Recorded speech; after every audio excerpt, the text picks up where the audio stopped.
I'm going to show you how to tune your dulcimer to DAA using two free apps, one on Android and one on iPad. This is for my WinSong 4 students and anybody else that wants to tune their dulcimer to DAA. So today I thought we would start with what DAA sounds like. So when you're looking at your dulcimer, and I'm holding it up here so you can see it. Normally, I would play like this in my lap, but just for our purposes, I'm holding it up. So the one furthest away from you, when you're sitting with it correctly in your lap, which means the tuning pegs are on your left side. So the thicker string here, the one farthest away from you, is the bass string, and it sounds like this. And that is D3. And if you'll notice, if you looked over here, we saw it register D3. It's supposed to be green on both of them, so let's see if it happens. Well, it didn't, did it? It said it was a little high. So orange means a little high, and this one said up here tuned down.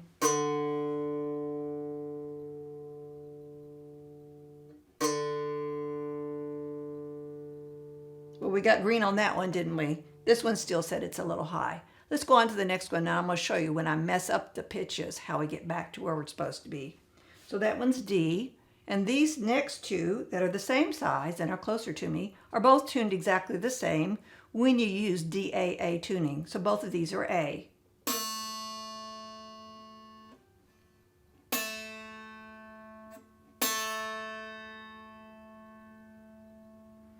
Okay, so now I'm going to mess it up. So as I do that, I'm going to remember that when I turn these pegs, if I go lefty-loosey, so counterclockwise, that the string is going to get looser, and that means the pitch is going to go down. So listen, as I turn this, I'm also going to continuously pick my string with one finger, not with my pick because that makes it more difficult, but with my finger so that I can hear what's happening.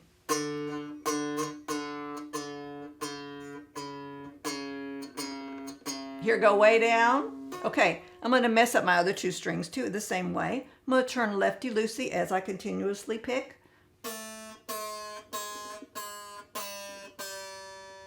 Now I went around about a little bit more than a quarter turn.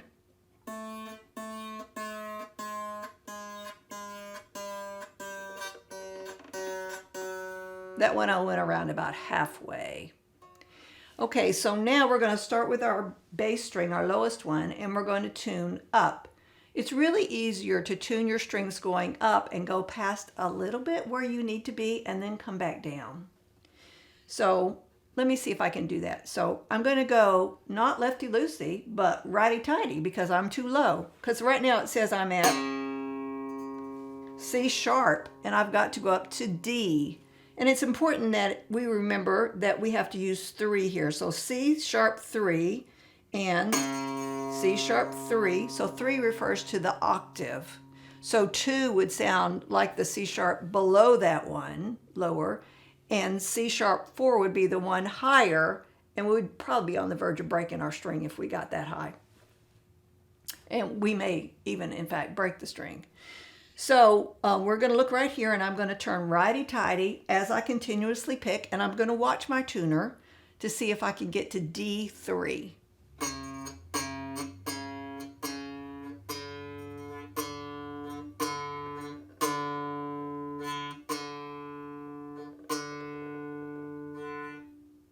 Do you see that turn green? This one turned green and that one turned green. You can also look here because the same thing is happening in this clock dial, but I think it's easier just to read this because it'll say tune up, tune down, or got it. Okay, so let's try that again. So they're both green, which is exactly what we wanted. Now, I'm going to show you something else. So watch this. I'm also going to get green.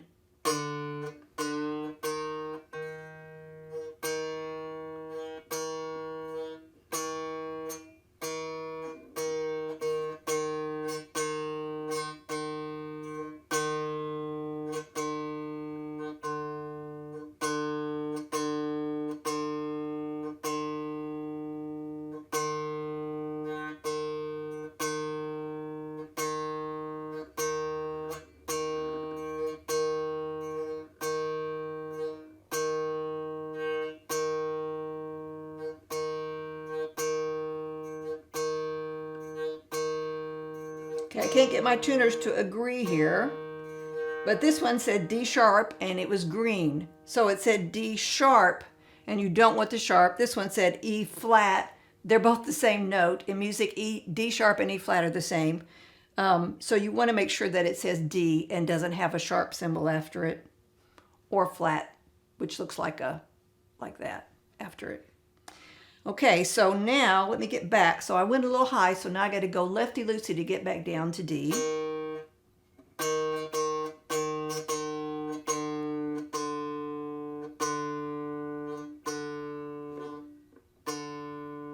All right, so now that one's done. So I'm moving on to my A string, the middle one. And it says I'm at G3. So that musical alphabet is A, B, C, D, E, F, G, and then it starts all over again. So G3 means that I need to go to A3, which is the next note up. So I'm going to go righty-tighty. G sharp, I'm almost there. A, okay. This one's not registering yet. It probably will in a minute. Now it says A flat. It's picking up my voice. It's telling me what pitch I'm speaking.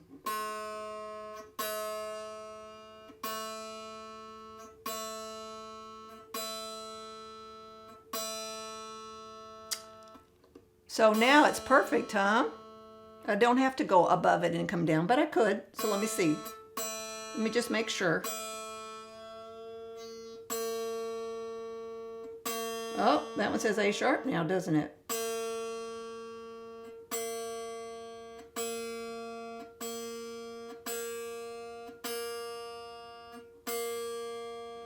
Now it's green, but it says A sharp, and this one says B flat. And again, those are the same notes. It's just listed differently. A sharp and B flat are the same. But now I got to go back down to A. So lefty-loosey.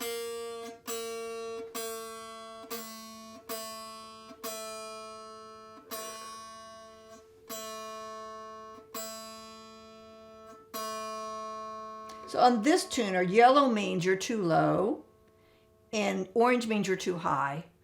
So I want to get green, which is in the middle.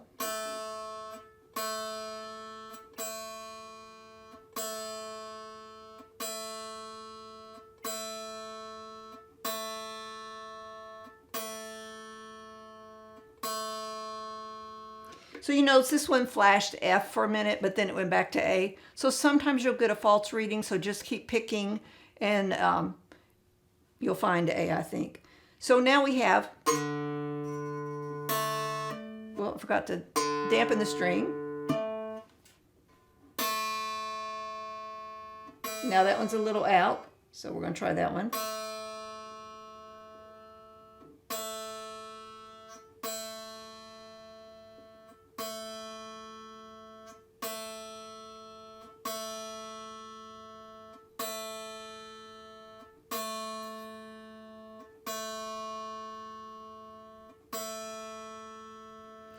I am making teeny tiny turns, really, really small turns. And at the same time I'm turning, I'm picking. I mean, you almost can't feel how small it is.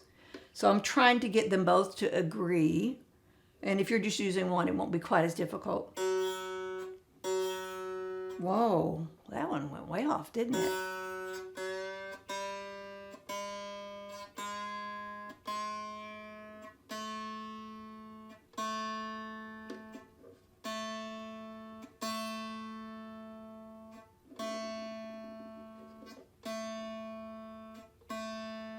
So whenever it says tune down, I got to go lefty-loosey. So this one will say tune down. This one will just show you a color and a bar here.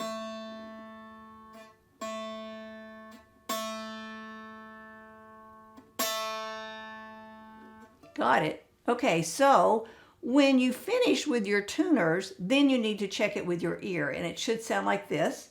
So it should sound like the beginning of Twinkle Twinkle if you play the bass string 2 times and then play the middle string once and the string closest to you once, like this. So if it sounds right and your tuner seems to say it's right, then you got it. Happy tuning.